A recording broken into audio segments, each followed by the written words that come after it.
All right, hello, welcome to the Spark Poetry Screen Slam Open Mic. We have it every Tuesdays. Um, I want to give a quick shout out to the Pacifica Education Foundation. All the students performing today are uh, sponsored by the Pacifica Education Foundation and the Pacifica School District programs. We got a pretty cool group of students. There's going to be 4 poems in this open mic. So I am going to welcome to the stage a regular performer here. Please welcome, she'll knock you out. Her name is Kay. Oh.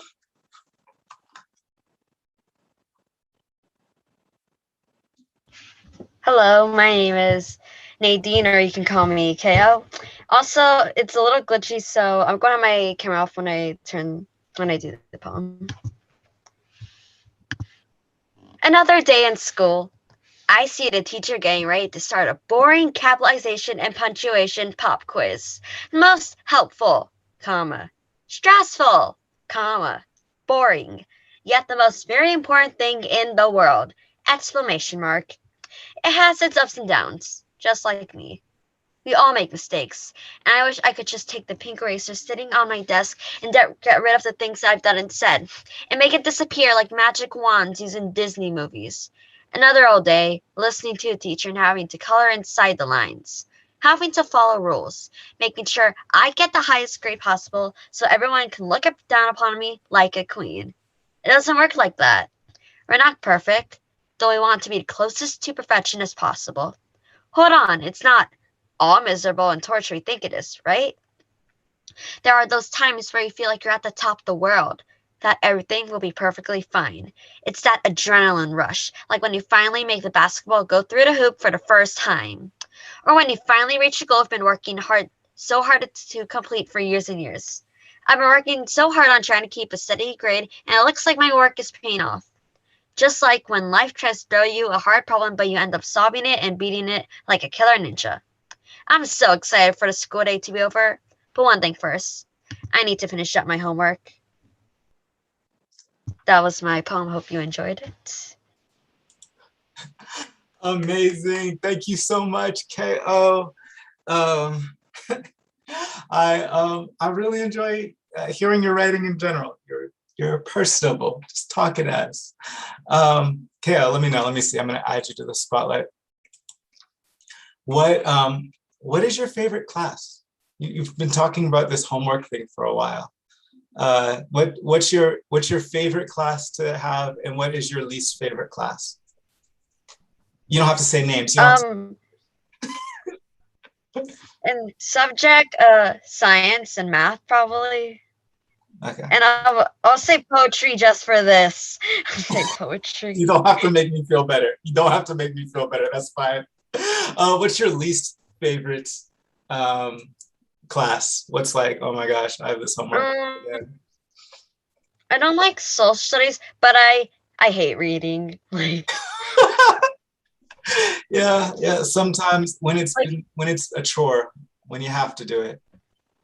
I see what you mean. because I like reading in my free time, but like school related, like not gonna lie, when there's like these questions, I'm like, wait, that part happened? What? It's so Yeah, when you combine reading with social studies, I guess, yeah, everybody has their kryptonite. Thanks so much, KO. I am going to keep this open mic going. Please welcome to the stage. We have Elise.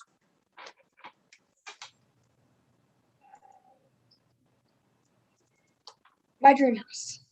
People always talk about their dream houses. Then when I tell them about mine, they stare. But why? I don't see how letting bats live in the attic or letting panthers stalk around is so odd. By having a whole ranch of horses where only one or two can go in the giant pressure cooker. Or birds that can communicate through thinking.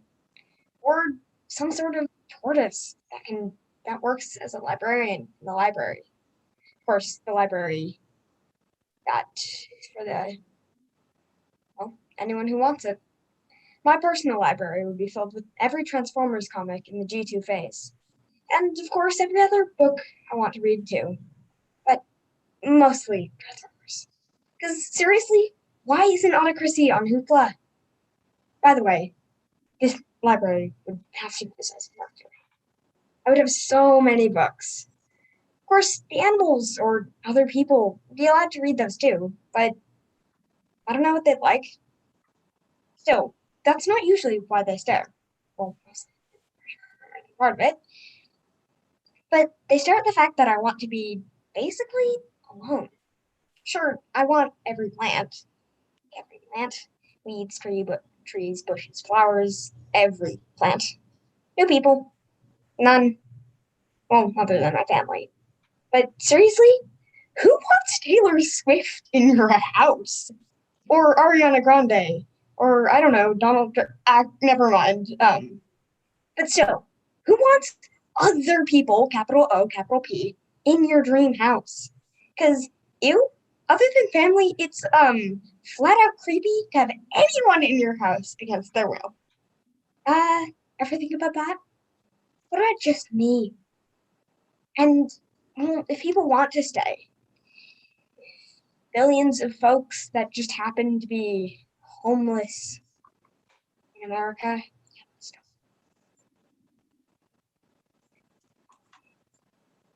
want to come in? I don't care. Stay. Really? I'd really like it if I could have a place where everyone could stay, but no one had to. I don't want to force people, but sometimes people just need help.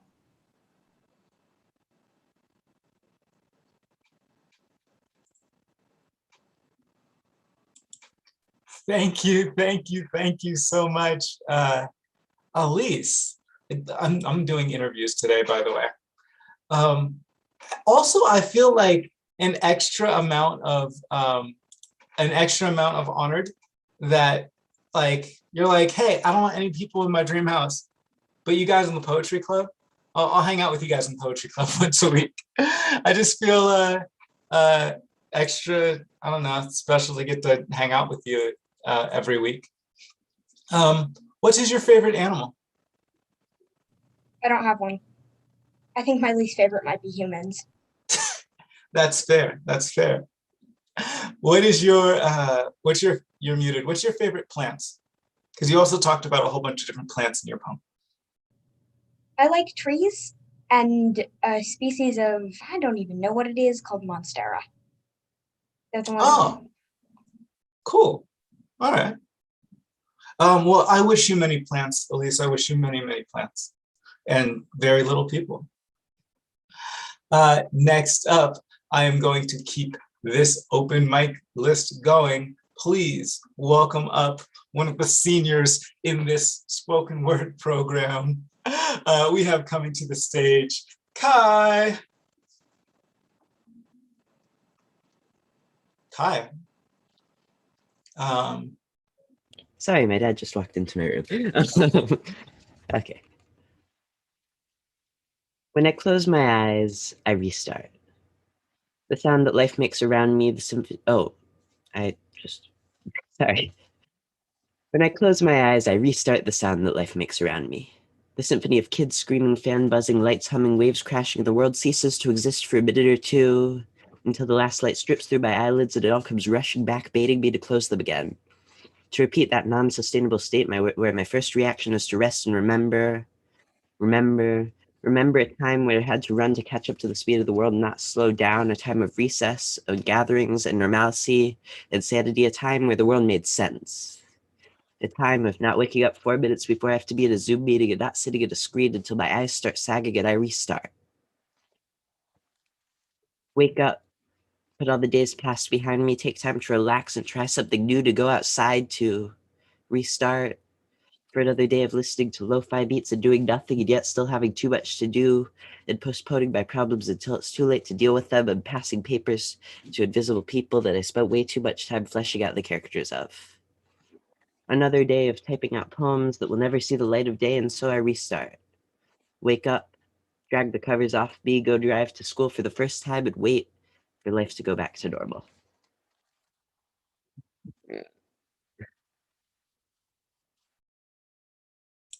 Kai, thank you so much. Thanks so much, Kai.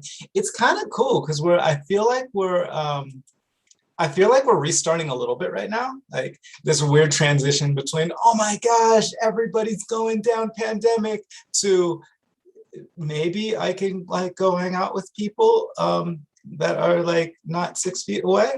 How is re-immersion treating you, Kai? Do you still have friends? More would be asking a question if I did before quarantine, but kinda.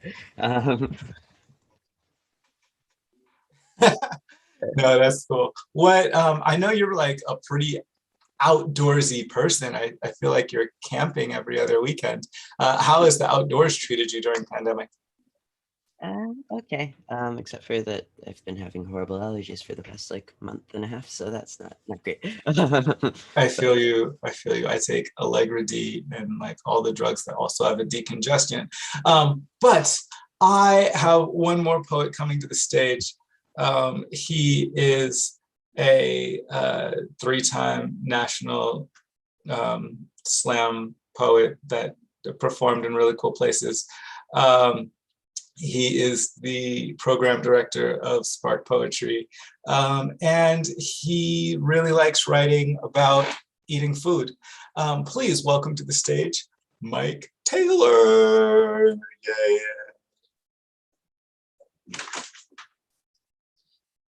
Hey, I have a poem for you today. It was recently the 4th of July, so I figured I would share this poem.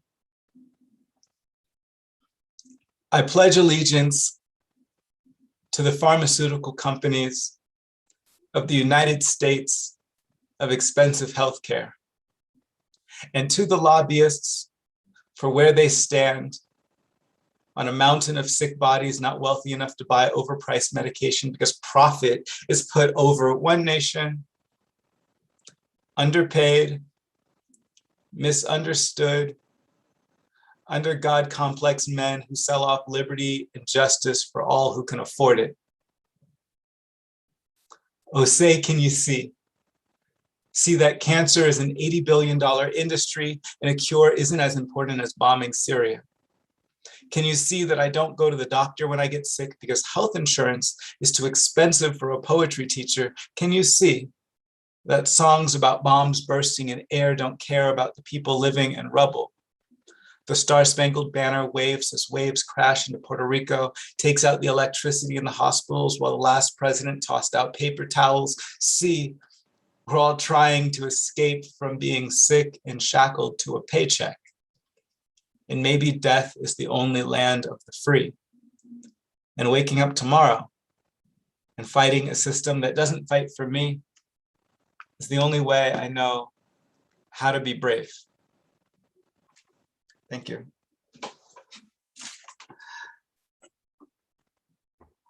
Woo! Give it up for Mike Taylor. Y'all give it up for Mike Taylor.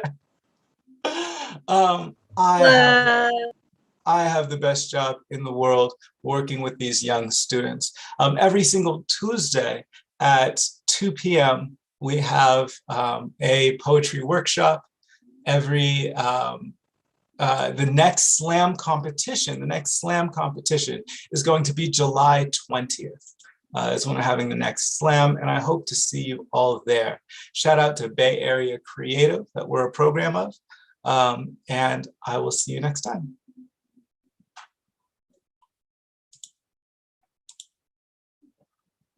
Cool.